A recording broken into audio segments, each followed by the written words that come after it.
মা তোমার পরিচয়? আমি ইসমাইলের স্ত্রী। ইসমাইল কই? কইতেরি না, কোন সময় জানি না। মা আমি বুড়া মানুষ, বহু দূর থেকে এসেছি, পিপাসিত, ক্লান্ত, দরজা খুলো।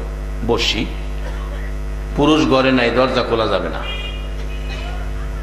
ঠিক আছে মা, আমি চলে গেলাম। ইসমাইল আসলে বইলো, একটা বুড়া মানুষ আইছি, কষ্ট পেয়ে গেছে। আর একটা কথা কেউ ঘরের চৌকাটটা বদলাইলে তো এটা ভালো না। কমনে তখন তো মোবাইল ছিল না। ইব্রাহিম আলাইহিস সালাম গেছে, একটু পরে ইসমাইল বাড়ির গেটে আইসা ডাকতেছে, বিবি, বিবি গো, বল আমার ঘরে গেটে কোনো মেহমান মুসাফির আসছিল কিনা। এবার ডাকতেছে, বিবি কেমনে জানো বাইরের থেকে ডাকতেছো? বিবি কেমনে জানি, কেন জানি আজকে বাড়ির গেটে আসার পর আমার বাবা ইব্রাহিমের গন্ধ নাকে লাগতেছে। আমার বাবার গন্ধ নাকে লাগতেছে রে বিবি। বাবার কণ্ঠে ইসমাইল ইসমাইল ডাক আমার কানে ঢুকতেছে রে বিবি। বল কোন মুসাফির আসছিল কিনা? বিবি বলেন, হ্যাঁ মুসাফির আসছিল। কত বড় দুঃসাহস তোমার ইসমাইল ইসমাইল কইয়া ডাকে। ইসমাইল আলাইহিস সালাম একটা চিৎকার মারছে, বিবি গো, যিনি আমার ইসমাইল বলে ডাকছে এই মুসাফিরটা আমার বাবা ইব্রাহিম ছাড়া কেউ না। নাম লইয়া তুই কইরা ডাকার মতো বস্তু ব্যক্তি দুইজনই আছে, একজন মা আর একজন বাবা। আর এই ডাকের মধ্যে ছেলেদেরকে তুই তুক্কার করে মা বাবা যে ডাকে, বলুন এর মধ্যে শান্তি আছে কিনা? নবী রাসূল শিক্ষা দিয়ে গেছে। আচ্ছা কি কইছে? কইছে কিছু গেছে গা, হ কিছু কইছে, চৌকাট বলে বলা না, এটা বদলাই রাইতে কইছে, এটা বদলাইলেও। ঘরের দরজায় দাঁড়াইয়া ডাকে ইসমাইল, বিবি চৌকাটের কথা বলে নাই, আমার বাবার সাথে ব্যবহার খারাপ করছস। বাবা বলছে তোর ব্যবহার ভালো না, তোরে বদলাইতে কইছে। যাও তোমাকে বের করে দিলাম। পরে আবার বিবাহ করে চিঠি লিখছে, বাবা এবারে চৌকাটটা দেখা যাও। সিরিয়ার থেকে রওনা হবে, সাহারা বড় শাশুড়ি নিষেধ করছে, স্বামী কই যাইবার? যে ছেলের বউ দরজা খোলে না এখানে যেতে দিব না। অনেক সময় বিবির কথাও মানতে হয়, বিবির কথাও মানতে হয়, যদি বিবির পরামর্শ ইসলামের বিধিবিধান মতে হয়। যেতে দিব না, ছেলের বউ দরজা খোলে না, দিব না যাইতে। ইব্রাহিম চোখের পানি চাইরা দিছে, বিবি গো আমার ছেলেটারে তো দেখতে মন চায়। কত বাবা দেখছি বাস স্ট্যান্ডের ইমাম হইয়া রাত্র 12টায় বাস স্ট্যান্ড দাঁড়াইয়া রইছে, চোখের পানি পড়তেছে। জিজ্ঞেস করছি, হুজুর এত রাত্রে কাঁদতেছেন কেন? জবাব দেয়, বাবা আমার ছেলেটা ডাকাত থেকে ছুটি পাইছে, বাড়িতে আইব, যানজটের কারণে রাত 12টা বাইজা গেছে। আমার ছেলেটা রাস্তায় ভয় পায়, এই জন্য আমি বুড়া বাবা, ও বুড়া বাবা, কার জানিয়ে বাবা দুনিয়ায় নাই, আমি বুড়া বাবা সন্তানের আগায়া নেওয়ার জন্য আমি বাস স্ট্যান্ড আইসা দাঁড়াইয়া রয়েছি। যার বাবা নাই রে, এই বাস স্ট্যান্ড আর কেউ আসবে না। বিবি গো ছেলেটারে দেখতে মন চাই, যেতে পারো, গোড়ার থেকে মাটিতে পাও দিতে পারবো না, ঠিক আছে, বেশি সময় দিতে পারবো না, ঠিক আছে। যাইয়া ডাক দিছে, ইসমাইল বাড়িতে আছো? নতুন বউ জিগায়, কে তুমি? ইসমাইল ইসমাইল ডাকলা, ডাকে তো কয় তুমি ইসমাইলের আপন কেহ হইবা। ডাকে কয় ইসমাইল ইসমাইল ডাকো, ডাকে বোঝা যায় আপন কেহ হইবা। ডাকতেছে, তোমার পরিচয় কি? ইব্রাহিম বলেন, এই বউটার ব্যবহার ভালো দেখা যায়। মা তোমার পরিচয়? আমি ইসমাইলের স্ত্রী। ইসমাইল কোথায়? বাড়িতে নাই। কখন আসবে বলতে পারি না। বাবা আপনার পরিচয় কি? আমি ইব্রাহিমে খলিল, ইসমাইলের বাবা। দরজাটা খুলে দিছে, যাইয়া পায়ে সালাম করে পায়ে ধরে বসে আছে। বাবা নামো, গোড়ার থেকে নামো, নামো বাবা নামো। ইব্রাহিম আলাইহিস সালাম বলেন, বৌমা আমি খুশি হলাম, গোড়ার থেকে নামতে পারবো না। ইসমাইল আসলে বইল, আমি এসে গেছি, আমি খুশি, তোমাদের উপর শান্তি বর্ষিত হোক। বউটা কাঁদতেছে, পায়ে ধরে, বাবা গো যাইও না, যেতে দিব না। প্রত্যেক দিন আমার স্বামী ইসমাইল ঘুমের ঘরে বিছানায় বসে বসে বাবা বাবা কইয়া কান্দে গো। ইসমাইল কান্দে, আমি সহ্য করতে পারি না, একটা নজর বাবারে দেখার জন্য। ও বাবা যেতে দিব না, আপনি একটা দিন থাইকা যাবেন, ইসমাইলের সাথে দেখা করবেন। বলছে মা গো আমি চলে যাব, লম্বা ঘটনা। ইসমাইল আসলে বইল, আমি আইসা গেছি, দোয়া করে গেছি। বাবা আপনার ছেলে ইসমাইল সকাল হইলে সিরিয়ার দিকে তাকাইয়া বাবা বাবা কইয়া কান্দে। এই সুসন্তান আজকের মাহফিলে বুঝি বসে আছে গো, মোনাজাতে বাবা বাবা কইয়া কাঁদবে। আর এই চোখের পানির বিনিময় মা বাবা যদি কবরে থাকে, আমার আল্লাহ ওয়াদা দিয়েছে কবরে মা বাবারে জান্নাতের শান্তি দান করে দিবে। মাগো মেয়ে লোকেরা, তোমরাও মা বাবার জন্য চোখের পানি দিও। তোমার মা থাকতে ঘরে পিঠা বানাইলে তোমার শ্বশুর বাড়িতে পিঠা পাঠাইয়া দিছে। তোমার বাবা গাছের সিজনে সিজনে ফল লাডি বর করে করে তোমার বাড়িতে লইয়া গেছে গো মা। আজকে তোমার বাবা নাই, এই ফল ফলাদি তো তোমার বাড়ি যায় না।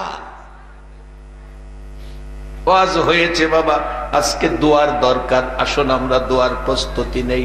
ইসমাইল আলাইহিস সালাম এবার বাড়িতে নাই, ইব্রাহিম দোয়া করে চলে গেলেন। ইসমাইল বাড়ির গেটে ডাকতেছে, বিবি বিবি বল কোন মুসাফির মেহমান আসছিল কিনা। বিবি বলেন কোনদিন তো এই কথা বলো নাই, আজকে কেন বলছো? ঘরে আসো। না ঘরে আসবো না, আগে বলো কি হয়েছে ঘটনা, ফাইসালার পরে ঘরে আসবো। মুসাফির আসছিল কিনা, আসছিল কিনা, কেন ডাকতেছো, কি হয়েছে, কেমনে বুঝলা? ইসমাইল কান্দে, বিবি কেন জানি আজকে বাড়ির গেটে আসার পর আমার বাবার চেহারা বাইসা উঠছে গো, আমার বাবার গন্ধ নাকে লাগতেছে গো, আমার বাবার কণ্ঠে ইসমাইল ডাক কানে ঢুকতেছে। সত্য করে কোনো মুসাফির আসছিল কিনা? বিবি বলেন স্বামী গো কাইন্দো না, আসছিল গো বাবা ইব্রাহিম। দরজাটা খুল, আমার বাবা কই, আমি বাবারে মনটা ভরে দেখি।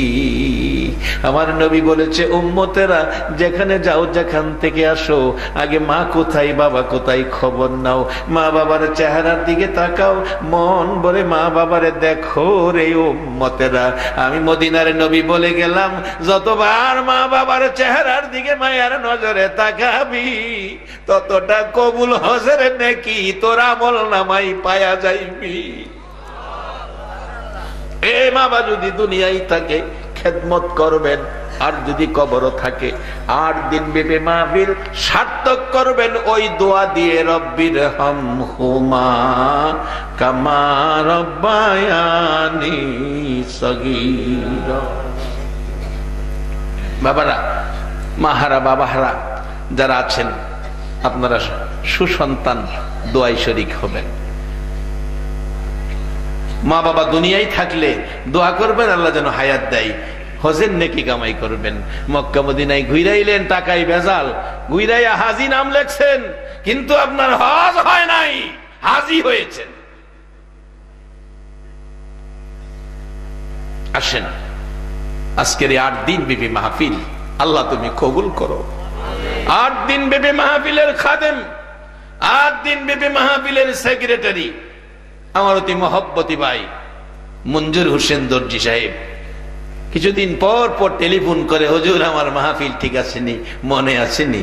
আমি বলছি যে এই 8 দিন ব্যাপী এই মাহফিলের কথা আমি বলতে পারি না, আমার মন বলে একদিন এই বক্তারপুরের মাহফিল পুরা গাজীপুরের মধ্যে একটা ঐতিহাসিক মাহফিলের রূপ নেবে।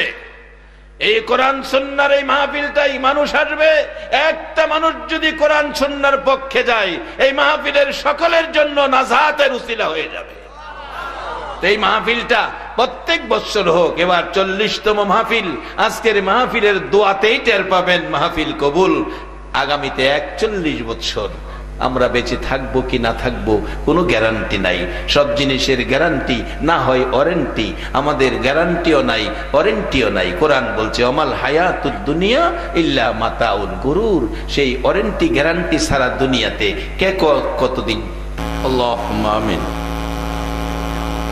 ربنا ظلمنا أنفسنا وإن لم تغفر لنا وترحمنا لنكونن من الخاسرين رب ارحمهما كما ربياني صغيرا রব্বুল আলামিন, ও আল্লাহ, তুমি বলে আমরা রে বড় আদর করে বানাইছো, আমরা রে বড় মায়া করে বানাইছো, আবার ডাইকা ডাইকা সাদা কাফন পরায়া কবরে নিয়া শোয়া দিতেছো। কবে জানি আমরার ডাক আসে রে আল্লাহ, সাদা কাফন পরে কবরে যাওয়ার জন্য। জীবনে কত মানুষ কত দেশে গেল, আবার ফিরে আইলো। কবর নামের দেশে যারা গেল, একটা বার তো আর ফিরে আইলো না রে আল্লাহ। কবে জানি আমাদেরকে কবরে যাওয়ার ডাক পাঠাইয়া দাও। ওই দিন আসার আগে আজকের এই বক্তারপুরের ঐতিহাসিক 8 দিন ব্যাপী সম্মিলনের 40তম মাহফিলে আমরা যারা হাত বাড়াইছি রে আল্লাহ, অনেকে চলে গেছে, উপস্থিত অনুপস্থিত সকলের পক্ষ থেকে তোমার কাছে ক্ষমা চাই। আমাদের জানা অজানা সবগুলো গুনাহ তুমি মাফ করে দাও। মাবুদ, আমরা গুনাহ করেছি, আশা করে হাত বাড়াইছি, তুমি মাফ করে দিবা। আমরা রে ফিরাইয়া দিও না, ঘুরাইয়া দিও না। আজকে যদি মাফ না করো, কালকা তো তোমার ওই মাফ করতে হবে রে আল্লাহ। কালকে তুমি মাফ করতে হবে, তুমি ছাড়া তো আমাদের আর কোনো মাবুদ নাই। মাবুদ, আমরা রে তুমি মাফ করবানি, তোমার কি মায়া লাগেনি? দুনিয়ায় অপরাধ করে সন্তান মা বাবার কাছে ক্ষমা চাইলে মা বাবা ক্ষমা করে দেয়। একটা মা বাবার চাইতে তোমার মায়া এত বেশি, এত দয়া মায়া তুমি কার লাইগা রাখছো গো আল্লাহ? মেয়ে বুঝি না, পুরুষ বুঝি না, যুবক বুঝি না, বুড়া বুঝি না, নেককার বুঝি না, গুনাহগার বুঝি না। আজকের মোনাজাতে যারা হাত বাড়াইছে, আমাকে সহ সকলের জীবনের গুনাহগুলো মাফ করে দাও। আল্লাহর একটা দরখাস্ত করি, তুমি রাগ হইও না। তুমি যদি রাগ হও, আমরার মনের দুঃখ কার কাছে বলবো? আমি জানি না আজকের মোনাজাতে কার জানি মা নাই রে মা। মাগো, এ সন্তান ফালাইয়া কই গেলা গো মা? মা, এই পুষ মাঘ মায়া শীতের মধ্যে গো মা, সন্তান কতবার প্রস্রাব করছে, তুমি মা শীতের মধ্যে কষ্ট করে ওইটা কতবার প্রস্রাবের খাতা বদলাইছো, খাতা নাই, নিজের আঁচলের কাপড় 4 পল্লা করে নিচে বিছাইয়া দিছো, এবার আর কাপড় নাই, তুমি মা প্রস্রাবের ভিজা জায়গায় শুয়া গো সন্তানের শুকনা জায়গায় ঘুম পাড়াইছো। এ মা হারাম আর বাবি, আজকের মোনাজাতে যারা হাত বাড়াইছে, কার জানি বাবা নাই? ও বাবা, সকাল 8টার দোকান খুইলা বইছ, রাত্র 12টায় দোকান বন্ধ করছো রে বাবা। সারাদিন খায়া না খায়া সন্তানের মায়ায় কষ্ট করছো। কত বাবা শিরালঙ্গি পইরা দিন কাটাইছে, কত বাবা সিরা পাঞ্জাবি গায়ে দিয়া ঈদ গায়ে গেছে, সন্তানের বাবা নতুন জামা পরাইয়া নিছে। এ মা এ বাবার অভাবী আজকের মোনাজাতে যারা হাত বাড়াইছে, মাবুদরে আর দেরি করো না, এ মুহূর্তে ওই সকল মা বাবার কবর জান্নাতের বাগান বানায়া দাও। মা বাবা সন্তানের জন্য কত মায়া, কত দয়া রে। কত বাবা দেখছি সন্তানের মায়ায় রাত্র 2টায় রেল স্টেশন দাঁড়াইয়া রয়েছে। কত বাবা দেখছি রাত্র 12টায় সন্তানের মায়ায় বাস স্টেশন দাঁড়াইয়া রয়েছে। কত মা দেখছি রাত্র 2টায় দরজা খুইলা ঘরের কিনারে দাঁড়াইয়া রয়েছে। জিজ্ঞেস করলে চাচি এত রাত্রে দাঁড়াইয়া রয়েছেন কেন? জবাব দিছে বাবা আমার ছেলেটা বাড়িতে আসে না। বাড়ির দিকে তাকাইয়া দেখো না যে মা বাবা রাত্র 2টায় দরজা খুইলা দাঁড়াইয়া থাকতো রে।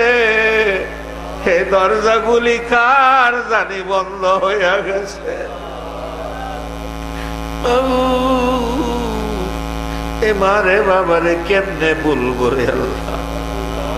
মা বাবা কত মায়া সন্তানের জন্য। অনেক সময় সন্তানের ধমক দেয় বাড়িতে জায়গা দিবে না। সন্তান মা বাবার বয়ে সারাদিন বাড়িতে আসলো না, নানার বাড়িতে কাটাইলো। পরের দিন ঘুম থেকে উঠে ভাবছে নানার বাড়ির বাবা যদি আসে দেখতে পারলে মারবে। খালার বাড়ি চলে গেছে। ঘুম থেকে উঠে পরের দিন খালার বাড়িতে, সকালে ভাবছে বাবা যদি আসে দইরা নিয়ে মারবে। ফুফুর বাড়িতে চলে গেছে। সারাদিন ফুফুর বাড়িতে, রাত্রে ফুফুর বাড়িতে। রাত্র যখন 12টা বাজে গেছে, ভাতিজা কান্দে। ফুফু জিগাই বাবা কান্দস কেন? ফুফু গো মা বাবা ধমক দিছে 3 দিন ধইরা বাড়ি যাই না। কান্দি আমার মা বাবা জানি কি করতেছে গো। ফুফু ফুফু বলছে আয় আমি এখন তোরে বাড়িতে দিয়ামু, এত রাত্রে যাইতাম না, সকালে যাবো। ফুফু বলছে না আমি দেখতেছি আমার ভাই তোর মায়ায় কাঁদতেছে রে বাবা। ফুফু ভাতিজারে লইয়া রাত্র 12টায় রওনা হইছে। বাড়ির কাছাকাছি যাইয়া দেখে দরদি বাবা সন্তানের মায়ায় রাস্তায় দাঁড়াইয়া পাগলের মতো কাঁদতেছে। পাগলের মতো বাবা কাঁদতেছে। ফুফু জিজ্ঞেস করে ভাই এত রাত্রে রাস্তায় কান্দ কেন? বোন রে তোর ভাতিজারে ধমক দিছিলাম, আজকে 3 দিন হলো কই যে গেছে খবর পাই না। আমি বাবা কলিজার আগুন নিভাইতে পারি না। ফুফু বলছে ভাই আর কাঁদতে হবে না, আমি তোমার ছেলে লই আইছি। সামনে হাজির করে দিলে বাবারটাই না বুকে জড়াইছে। 3 দিন হলো রে বাবা আমি পাগল হইয়া রাস্তায় রাস্তায় কাঁদি। তোর মায়ায় আমার বুকে আগুন জ্বলতেছে রে বাবা। আয় তোর মার কাছে যাই, দেখ তোর মার অবস্থা কি। ঘরের কাছাকাছি গেলে মা বিছনায় পড়ে গেছে, অসুস্থ হয়ে গেছে। মা ডাকতেছে আজ পরুষিরা রে, আমার নাকের মধ্যে আমার সন্তানের গন্ধ আইতাছে। একটু পরে বাবা ছেলেটারে লইয়া ঘরের ভিতরে ঢুকছে। মাটাই না বুকে জড়াইয়া কান্দে। কইছিলি রে বাবা? ছেলে মায়ের গলায় ধরে কান্দে। মা কত জায়গায় গেলাম গো, তোমার মতো আপন আর কেহ নাই। মা গো তোমার মতো দরদি আর কেহ মাবুতে মারে বাবারে কবরে শুয়াইয়া আজকের মোনাজাতে যারা কাঁদে রে আল্লাহ, এই চোখের পানি তুমি কেমনে ভিড়াইয়া দিবা গো মাবুদ। মাগো তোমার আদরের সন্তান বালাইয়া কই গেলা গো মা? তোমার সন্তানেরা কাঁদে গো। মা ডাকতেছে, বাবা 3 দিন হলো আমি মার চোখের পানি বন্ধ করতে পারি না। আজকে 3টা রাত 3টা দিন পার হয়ে যায়, আমি মা তোর মায় পানিটাও খাইছি না রে বাবা। বাবু হে মহারাজারা কান্দে রে আল্লাহ, এ বাবা রাজারা কান্দে, আর কান্দায়ও না রে বাবু। তাদের জন্য আমরা সন্তানেরা তোমার কুদরতি পাও ধরে ক্ষমা চাই। মা বাবা যার কবরে, কবরগুলো জান্নাতের বাগান বানায়া দাও আল্লাহ। মা বাবা যার দুনিয়াতে আছে হায়াত বাড়াইয়া দাও।